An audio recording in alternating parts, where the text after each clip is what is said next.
جنایتکاری که یک آدم را کشته بود در حال فرار و آوارگی با لباس ژنده و پرگرد و خاک و دست و روی چرکین، خسته و به حوصله به یک دهکده رسید. چند روز چیزی نخورده بود و بسیار هم گرسنه بود. او در کنار یک مغازه میوه فروشی ایستاد و به سیب و مندرین‌های بزرگ و خوشرنگ نگاه می‌کرد. اما او هیچ پول با خودش نداشت. به خاطر همین دودیله بود که میوه ها را با زور از میوه فروش بگیرد یا آنها را گدایی کند. در حالی که دستش در کیسه اش کارد تیز را لمس می‌کرد، به ناگاه مندرین را پیش چشمانش دید.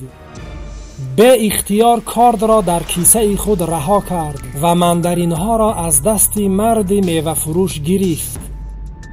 میوه فروش گفت: بگیر و بخور، آشی تنت شود، پول نمیخواهم. 3 روز بعد جنایتکار آدمکش باز دوباره در کنار دکان میوه فروش ظاهر شد.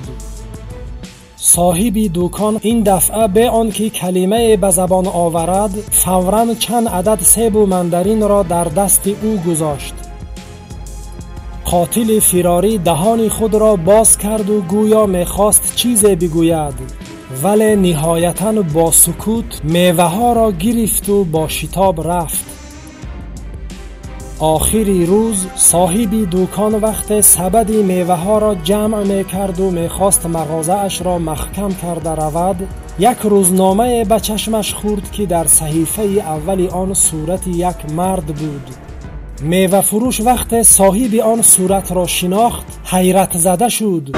صورت همان مرد بود که با لباسهای ژنده از او میوه گرفته بود.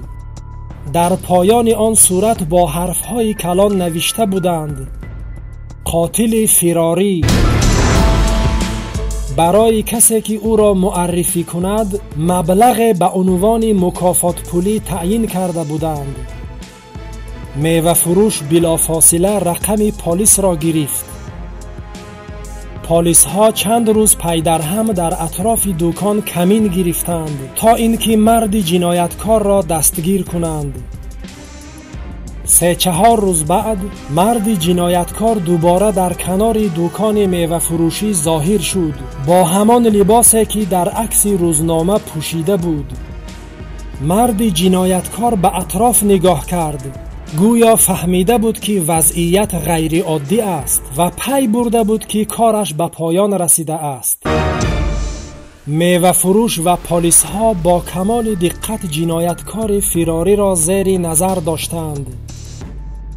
مرد جنایتکار ناگهان ایستاد و کاردش را از کیسه اش بیرون آورده به زمین انداخت و در حالی که 2 دستش را بالای سرش نگه می داشت وارد حلقه محاصره پلیس ها شد و به یگان مقاومت دستگیر گردید.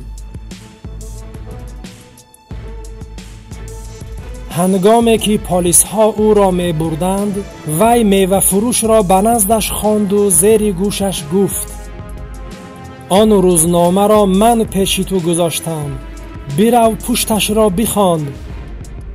سپس در حالی که لبخند میزد با قیافه کاملا راضی سوار ماشین پلیس شد. میوه فروش با شتاب خودش را به دکان رساند و آن روزنامه را بیرون آورد. در صحیفه پشتش چند سطری دستنویس را دید که نوشته شده بود: من دیگر از گریخته گشتن خسته شدم. برای میوه هایت از تو تشکر میکنم.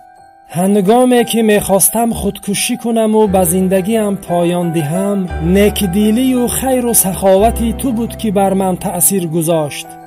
بگذار آن مکافات پولی که برای پیدا کردن من تعیین شده است از آن تو گردد، آشی تنت شود.